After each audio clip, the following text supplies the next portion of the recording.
Hey guys, welcome back to our channel. In this review video, we're going to be talking about using the Trello project as well as team management tools for your projects in 2025 and beyond. I'm going to explain to you everything you need to know about Trello and how to use it properly, what this project management tool has been designed for, who's eligible to sign up, what the basic features and functions of it are, and how Trello can help you run your projects and manage your teams more efficiently, how to speedline and automate work processes, and basically how to organize your projects all from one place, guys. So if you're curious and would like to learn more, if it's the first time you hear of Trello, make sure to drop a like, and now let us get started right away. So let us begin with a quick overview of what Trello actually is, or with a quick explanation. It is actually no rocket science, guys. Trello is a project management tool you can access through the website trello.com and sign up on, for example, for a free membership, and later, for example, upgrade to a paid membership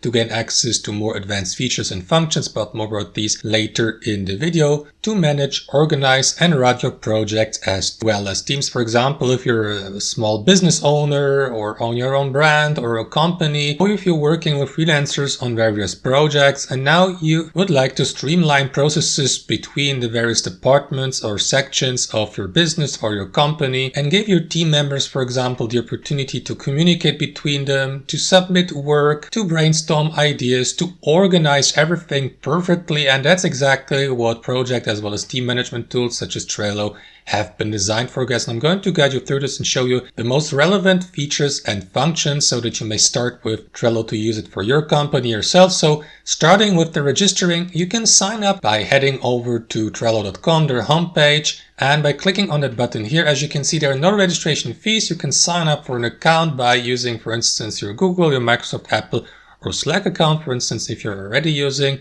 Slack, another pretty popular project management tool we already reviewed on our channel. And once we have done that, guys, simply log into your accounts. Let me do that really quickly for demonstration purposes and show you, for example, how to invite your first team members, how to assign tasks, create to-do lists, submit work, and so on and so forth, guys. So once you're inside your account, what you will need to do first, guys, is create your first workspace. Now, if that's the first time you log into your account, you will probably have already access to a default workspace to work on. But if you'd like to create a completely new one and customize it according to your own imagination and taste, guys, create your custom boards, to-do lists, and invite members to it. Simply click on the profile icon in the top right corner here on your account. And what you want to do is click on Create Workspace here. After that, give your workspace a name. After that, select the category, your industry for your project, like for example small business or IT, marketing, and so on and so forth. Describe your workspace. How we're doing that is optional here below in the text box.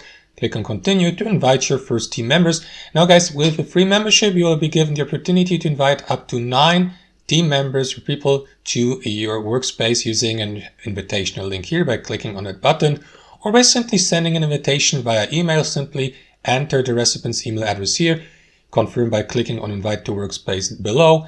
Or if you'd like to skip this, simply click on I'll do this later. So let me do that really quickly. And that is going to redirect you to your newly created workspace. So what is the main feature here of your workspace? Well, you work with so-called boards, and to these boards you later add, for example, to-do lists, assign tasks, and invite team members to communicate through these boards, to submit their work, to share ideas, to mark tasks and to-do list as complete or as done, and so on and so forth, guys. So once you're in your overview of your newly created workspace, you may, for example, here on the left-hand side, navigate through your already created workspaces. So let me go with that one here. You may, for example, invite new members by clicking on that member panel here on the left-hand side.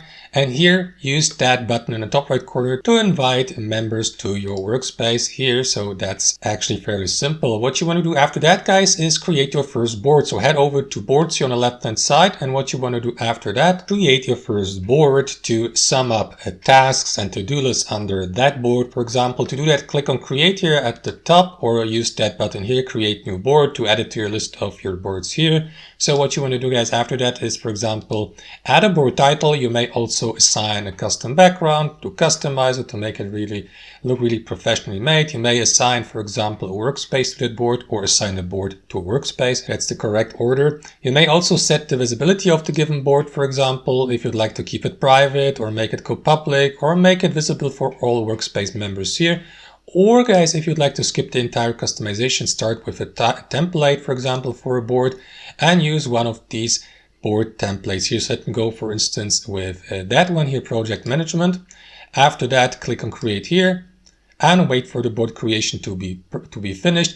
And what you want to do in the next step, guys, is add, for example, a to-do list to invite team members to the to-do list, to create tasks and to assign these to your team members. So to do that here in your board overview, click on add another list here and give your list a name. So let me name it, for example, to-do list, and you may, for example, add a date or add more details to it. Click on add list here, and that is going to create your to-do list. After that, keep adding cards to the given list by clicking on that button here. These cards you add to to-do lists may, for example, be or resemble various tasks or steps of the given to-do list. So let me add the first task, like something, I don't know, finish a video editing or something like that. And once the given task has been added to the to-do list, you will see that circle here to the left. You may click on it to mark the given task as complete. You may also go a bit more in depth and click on this button here to edit the given task. And for example, assign labels, add a custom cover, or simply click on the given task of the given to-do list to get a better overview of it. So here, guys, you may, for example, add or assign members to the given task by clicking on that button here. You may also upload attachments. For example, if the given to-do list or task requires, I don't know, for example, PDFs or instructions and so on and so forth, then you may leave comments here to the right, add a description to the given task. And here, guys, that feature is pretty relevant and important too. Dates. If you click on it, you'll be given the opportunity to set the due date for the given task, like a start date and a due date, including the day and also the date time. You may, for example, set a reminder for the given task for the given member by 1 day before, 5 minutes before, 1 hour before, and so on and so forth. You will see the list of invited members here below, so that these may work on the given task, be reminded of it, of the due date, and your team members will be given the opportunity, for example, to comment on the given task here to the right, leave messages, for example, that they have completed working on the given task, attach files to the messages as proof of work, for example, or to submit work, and so on and so forth, guys. So pretty easy, as you can see. Now let me close that to-do list just for demonstration purposes. So guys, there are some additional features, like for example, it would probably take hours to show you each function and feature in detail, but the most important feature here is, guys, the basic feature are these to-do lists and cards. You can customize, assign tasks to, invite members to, and add these to these borders to keep all of your project's tasks in one place and manage these with more efficiency without losing the overview. Users who would like to gain access to more advanced features, like for example, advanced checklists, unlimited boards, unlimited storage, and so on and so forth, may do that by upgrading their memberships. However, that's totally up to them. That's at least how using the Trello project as well as team management tool works in practice in 2025, guys, at least the basic features and functions. I hope you enjoyed this basic review video, got some real value from it, and we'll see you next time on our channel.